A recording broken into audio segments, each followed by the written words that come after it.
Donetsk में Ukraine का हमला नाकाम किया गया। रूस ने पंजशीर से हमला नाकाम किया है। पंजशीर ने यूक्रेनी ड्रोन को हवा में ढेर किया। ड्रोन इंटरसेप्ट होने का वीडियो सामने आया।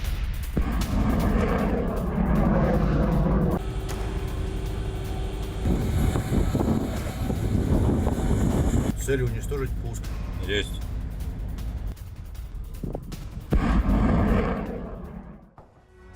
महायुद्ध का अलार्म सिर्फ अरब में ही नहीं बल्कि यूरोप में भी बज रहा है। पुतिन सेना यूक्रेन विजय के बाद यूरोप में धमाका करने वाली है। क्रेमलिन के प्लान की भनक लगने के बाद नाटो सहम गया है। पुतिन ने यूरोप में विनाश के लिए एक गठबंधन को तैयार किया। इस गठबंधन की मदद से पुतिन बाल्टिक या फिर नॉर्डिक में तबाही मचाने की तैयारी कर चुके हैं। सवाल यही है कि क्या नाटो पुतिन और उनकी सेना को रोक पाएगा?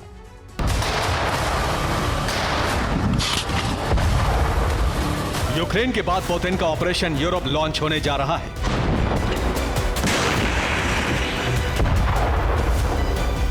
क्रेमलिन ने नई युद्ध नीति बनाई है। इसके तहत मई से जून तक कीव पर कब्जा करना है।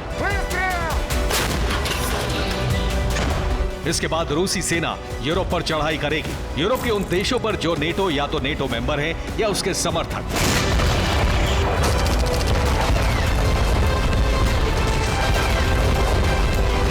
अपने यूरोप अभियान को अंजाम तक पहुंचाने के लिए पुतिन ने नया गठबंधन बना लिया है।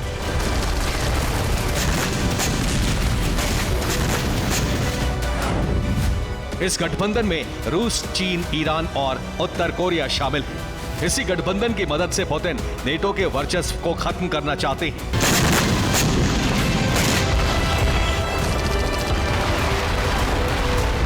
ईरान इजराइल में छिड़ी जंग ने रूस को नेटो का अस्तित्व मिटाने का एक और मौका दे दिया है। पुतिन के खतरनाक इरादे का खुलासा उस वक्त हुआ जब यूक्रेन पर मिसाइलें फायर करने के लिए रूसी फाइटर जेट और बॉम्बर पोलैंड के आसमान में पहुंच गए।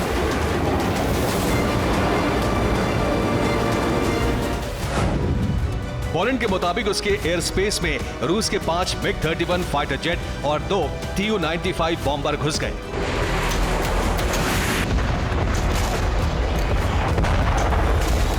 इसके बाद पोलैंड में हड़कंप मच गया। पोलैंड के साथ साथ नेटो के फाइटर जेट्स को आसमान में उड़ान भरनी पड़ी। नेटो के लड़ाकू विमानों ने वार्निंग दी। इसके बाद रूसी विमानों को वहां से भागना पड़ा। रूस और नेटो में टकराव बहुत दिन से चल रहा है, तो सवाल यह है कि क्या रूस बाल्टिक या नॉर्डिक में हमला करने जा रहा है?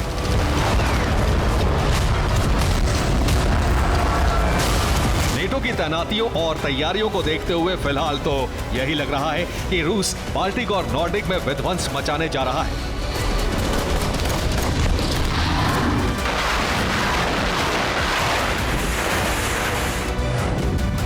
G7 देशों ने ईरान को चेतावनी दी है कि वो रूस को बैलिस्टिक मिसाइलें सप्लाई ना करे।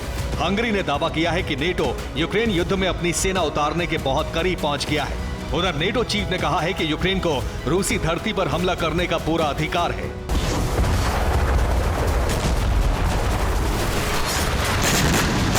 नेटो के ये बयान और उसकी तैयारियां इस बात का संकेत दे रही हैं कि रूस यूरोप विनाश की तरफ बढ़ रहा है। इस बीच रूस और ईरान में फाइटर जेट और ड्रोन की डील हुई है। रूस ईरान को फाइटर जेट देगा, इसके बदले ईरान रूस को ड्रोन सप्लाई करेगा। रूस के कहने पर उत्तर कोरिया ईरान को मिसाइल और एयर डिफेंस सिस्टम देने जा रहा है। इसी के साथ रूस ने हथियारों का प्रोडक्शन बढ़ा दिया है। हथियार प्रोडक्शन की जिम्मेदारी पुतिन ने अपने रक्षा मंत्री सर्गेई शोइगु को सौंपी है। शोइगु आजकल हथियार फैक्ट्रियों का दौरा कर प्रोडक्शन का जायजा ले रहे हैं।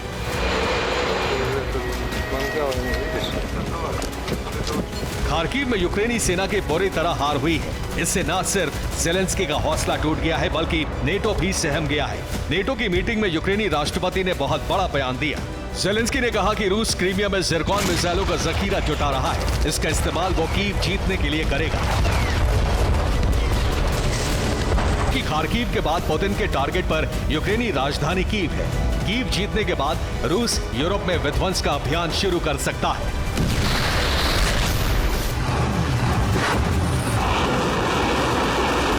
Bureau report, TV9, Bharatvarsh.